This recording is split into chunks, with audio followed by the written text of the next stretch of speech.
everybody. This is Prashant from the webcast team of IIT Bhilai. We have been making webcasts for spreading the information regarding COVID-19. We are reaching out the people from major field whose decision can impact 1,000 number of people. We are trying to understand this current pandemic situation from their perspective. Good evening, sir. Good evening and welcome. This is Prashant from the webcast team of IIT Bhilai. So today we are having with us Professor Nitin M. Nagarkar, who is the director of AIIMS Raipur.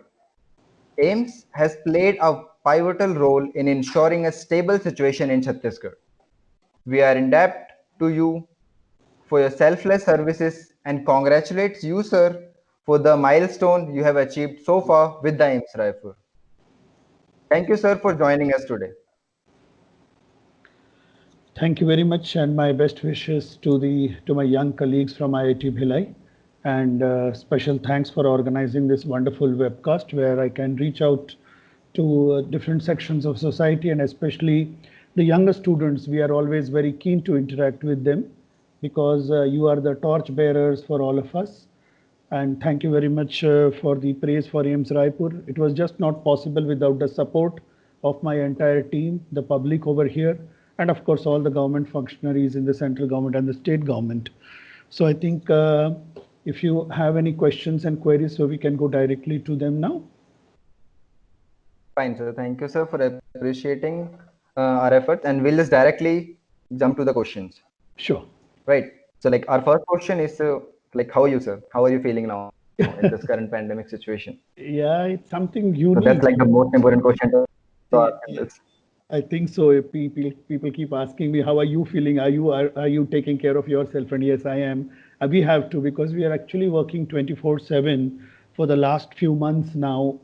I mean, we don't know what is sleep. Doctors generally don't know, but at this moment in time, we are actually hard pressed because there's a lot of work to be done, a lot of planning to be done. But I have a wonderful team with me, and I think we are all energetic enough to take it forward. We are possibly in the early or the mid part of the situation as compared to some other countries, for example, China or Italy or Iran or USA or UK. But I think we are doing well as a country and as a state. And I think you can ask me specific questions. I'll just go to those then. So my next question is, like, what is the difference between the working of the hospital in the non-pandemic times and in the time which we are currently facing? How you, as the director of AIIMS Raipur, managing your institute in such a time? Yeah, again, a very wonderfully crafted question, I would say. You see, in the non-pandemic times, a large teaching hospital as ours has a diverse, role to play. It is a teaching hospital, so you have patients in the first place; they are always there. Where you manage the routine cases, we come to the OPD or to elective surgeries, plus the trauma and emergency. So patient care is one very important thing we do. Then we have the teaching going on for the MBBS, the postgraduates, the BSc nursing, the MSc, the PhDs, and so on and so forth. And large number of student we have undergraduate and postgraduate courses. So that's a very important part. And the third important thing that we do in AIIMS is the medical research part. So during non-pandemic times, it's more like a medical university. You know about All India Institute of Medical Sciences. It's not just a medical college, so it's a hub of research activity, patient care, and a large number of surgeries are also performed, which are some are elective, some are emergency. You're on the one hand doing cancer surgeries, also you're doing abdominal surgeries, neurosurgeries. Similarly, normal deliveries are also being conducted. So it's a gamut of activities on a daily basis. We have 30 modular operation theaters working day and night. We have almost 2,000 to 3,000 outpatient department patients coming here, along with, of course, their family members. So it's like, buzzing with activity. That's a huge number. That's a really huge number. It's like a township, mini township. So that's one activity. Once the pandemic started, we were told to focus on COVID-19. I must say that this is one pandemic we've never seen something like that in our entire careers. Even our teachers have never seen something like this. So we learned a lot of things during the course of this as it actually evolved, and it panned out in other countries and in our country as well. So we were told to focus mainly on creating a dedicated COVID-19 facility, which was very required at that time. We were able to do that and plan it well in advance, even before the first case came to our place in AIIMS Raipur on the night of 18th of March. So a lot of planning had to be done because we had to convert one part of a hospital, which is a separate building, entirely, dedicated for screening, diagnosing, and then admitting that patient for COVID-19 cases, because it's a highly contagious virus. It spreads from one person Yeah. to another. Yeah. So that was a major issue with this particular infection. So at the time we had to stop because as I told you, there were thousands of people coming to the OPD. So we had to shut down routine OPDs. It's a very painful decision for us to take because we know they also require care. But I must say we have continued with our trauma and emergency services in a separate block. We have also continued our surgeries for cancer patients and their treatment, chemotherapy, radiotherapy, normal deliveries. So we were able to segregate that because that part of the health of the population is also very, very important. So this planning was required where we segregated these infected or possibly suspected cases from the other cases here. Okay, so like it was a quite new thing for all of you guys also. So you Yeah. have to put a whole building for that, like so no one other can catch that, Correct. right? Yes. Okay, so how the student of your institute are helping in this thing in fighting with this COVID-19? Right. You are aware that we have a 4.5 year MBBS graduate course, but there is a 1 year internship, which is a compulsory part of the training program. So all our interns are in the hospital looking after patients, those which are admitted in the ward, or as required, they would be also in the screening areas. Our postgraduate residents, they're students basically, but they're resident doctors nonetheless. They are actually the backbone of any medical college hospital, even in a routine working or emergency scenario. So they are very much part of our entire program over here. They are helping us out. And similarly, other nursing students who are again in their internship are helping us out. And as required, then we can call the younger students. But I think internship and above and postgraduate students, because they have to understand also the intricacies of managing these patients.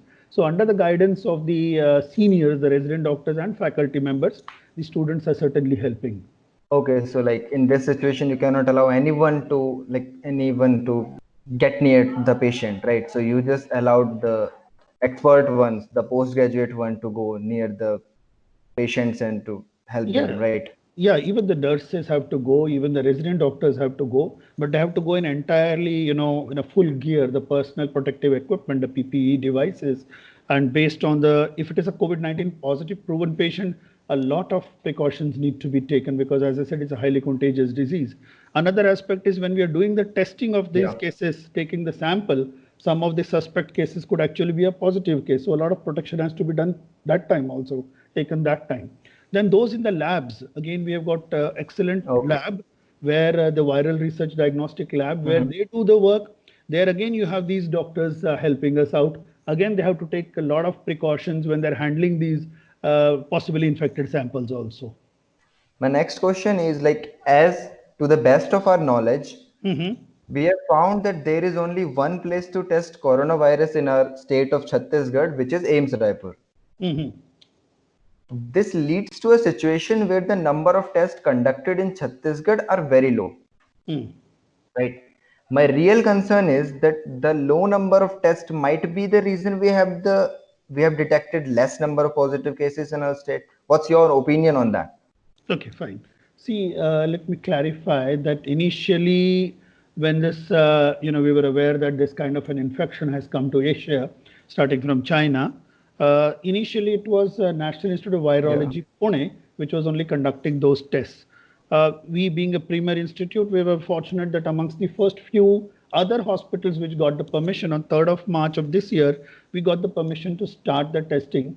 We were fortunate to already have a viral research and diagnostic lab in our hospital, which is through the ICMR. It's an approved lab. So we only had to get the kits.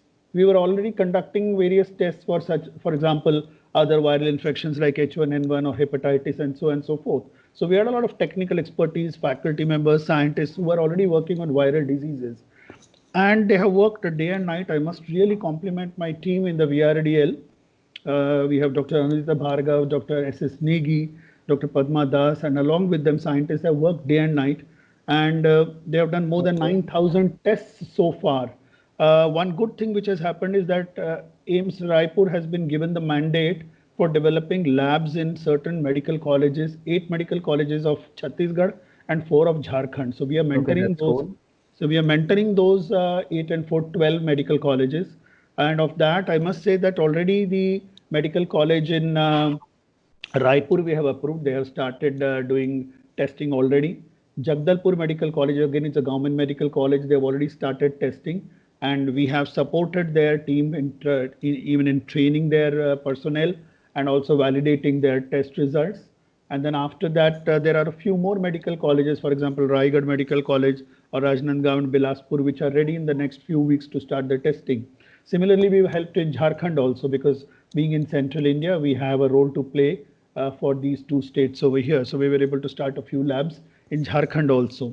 So I must say that, you see, going by the original guidelines by the ICMR, I must specify that the best test to perform the gold standard test is RT-PCR, real-time polymerase chain reaction, where the RNA is extracted. It's a very tedious process, and after that the testing is done.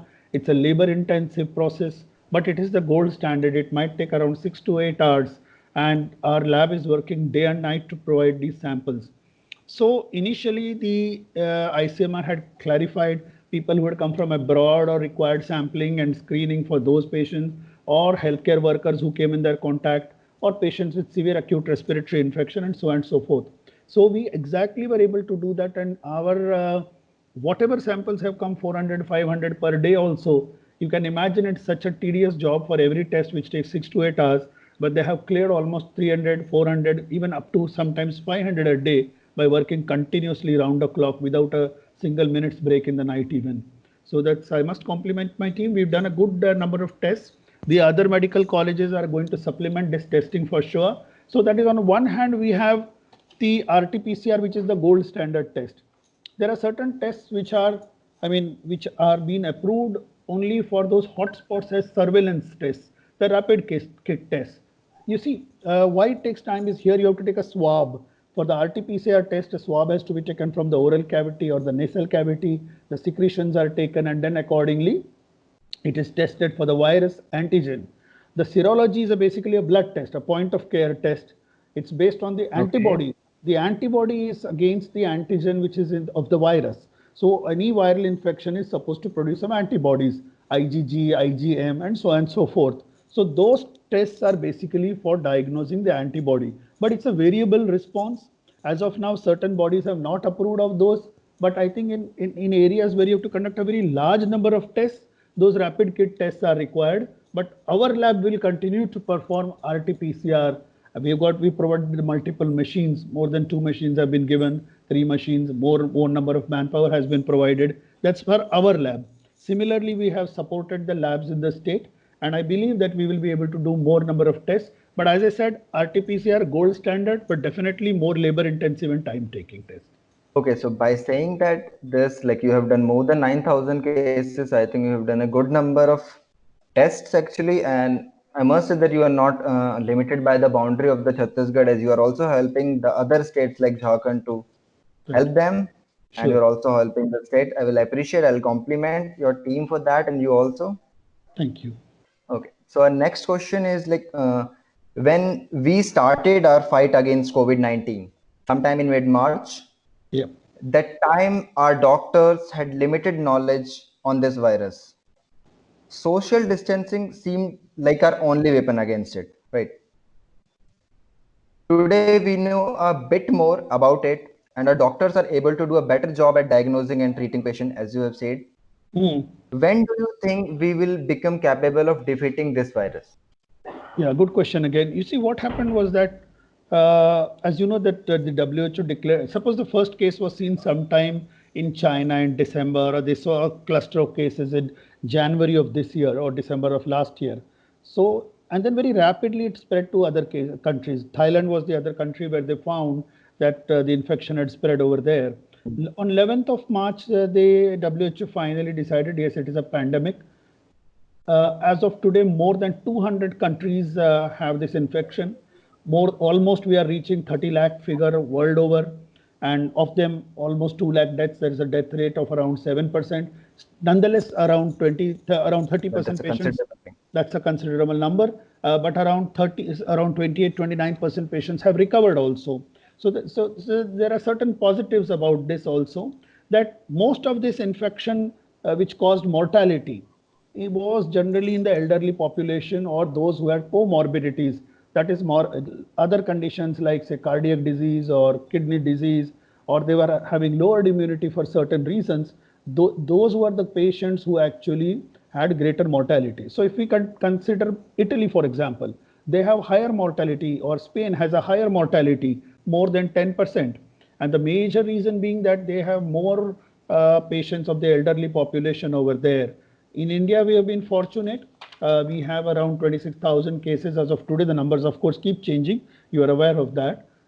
We have around 19,000 active cases, and recovered are around 23% have recovered, and a mortality of only 3.2% or 3.12%, which is a relatively low mortality.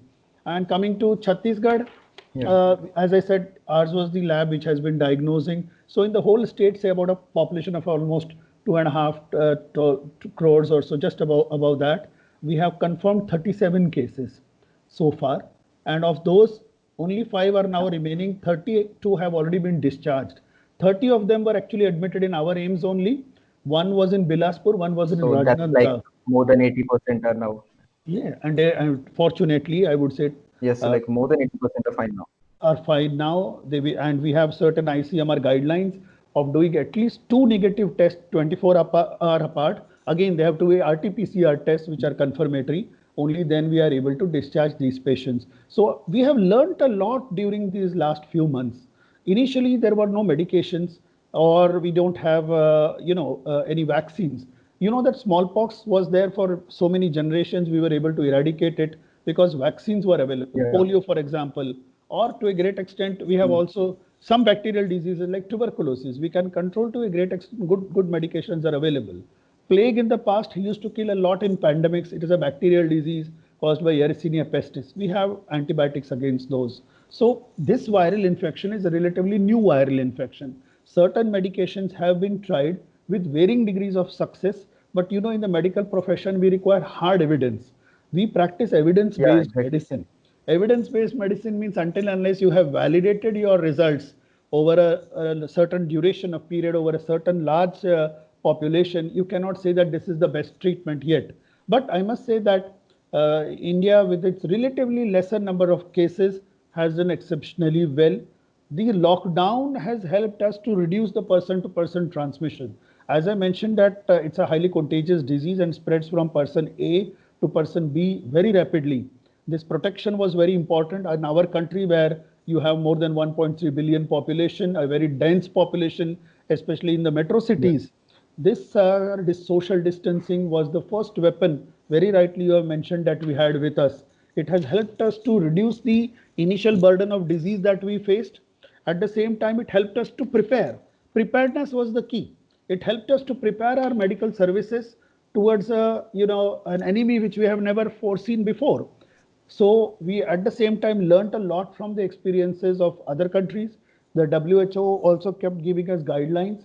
The ICMR also and Government of India guidelines were given and modified as the case may be. Like now, face masks, how to keep the social distancing, how to gradually break the lockdown in a graded manner. These are new things which have possibly never been done before. But social distancing, lockdown, reducing, and this public movement being less because of rail transport being stopped or air transport has certainly reduced the load of cases that we have faced initially. How long this lockdown will last, according to you? If I ask about a number, how many months, years? I think you people can always see the economic angle also of this. So it has to be a trade-off, like we always say. On the one hand, we also have to start the routine economic activity. You need to start the other hospital services also. So I think it has to be a change in our understanding of society. We should understand that we should be able to identify those cases early which have a problem, and we need to segregate and isolate them. And the sick patients are those which will actually require treatment in in a proper medical facility. The one thing good was, suppose you take 100 cases, 80% had mild infection, but they require isolation nonetheless, strict isolation, because even if they are mild or sometimes even asymptomatic, as they were picked up when they came from abroad during the routine surveillance and testing, some of them did not have any symptoms. So even if they are identified, they need to isolate themselves because they can spread the infection to somebody else. 80% of the people will improve without any problem, most likely. Around 10 to 15% will have severe infection. They will certainly need to be hospitalized. Around 5% will have a lot of respiratory problems, where they will be very critical. They'll require oxygen support, ventilatory support, dialysis maybe, and there will be mortalities in about 5 to 7% of patients. And in Italy and Spain and all, they saw about more than 10% because of elderly population and comorbidities existing in that population. So I think a more graded opening of this lockdown, and understanding that this is essential not for our own safety, but for the safety of every citizen in the country. One should maintain the social distancing, and anybody who has the slightest doubt should get tested and should be isolated once diagnosed. That was a quite beautiful answer. Thank you, sir, for that. Okay, so my last question for this evening will be like, what is the advice that you want to give to us, to the student, to the people of our India? I think, you see, this is a great learning experience for all of us. And like our Honorable Prime Minister and even our Honorable Chief Minister keep telling us, don't take it lightly. I mean, what looks like a very simple thing can actually become very, very severe. And we have seen that a young person who's relatively not having too much symptom can pass on to his grandfather or father, who might go Yeah. into, very serious kind of infection. So this social distancing has to be really, become part of our lifestyle, which has never been. In India, there is huge rush, people in marketplaces and all, and very open we have been. We never Yeah. realized that coming People close just with, love to be together, to talk to each yeah, other in a yeah. close So group and all. close group and all. So one should understand that this is really to be practiced not only in theory but in practice. And young students, once they get it in their mind, they propagate the ideas much faster. I have this belief and faith in them. So we expect that they will take this responsibility. The government has done a wonderful job, I must tell you. The government doctors, nurses, and whoever in the other private sector also who has come forward, at this moment in crisis, everybody has really worked hard. But it is the still in the early or the mid phase of the crisis. We should be prepared for a surge of cases. Preparedness is the key. If you have Yeah. less number of cases, you are fortunate, but you should always be prepared for a large number of cases to come and sick cases to come at any time. Okay, so that was my last question, sir. Thank you for being with us. It has been enlightening interaction with you. Great. It was really nice interacting with Thank you. young bunch of engineering students. My best wishes and God bless all of you. Take care of your own health and your family members and your Thank friends you, sir. also. Thank you. Thank you so much. Okay. Namaskar. Thank you for the well wishes.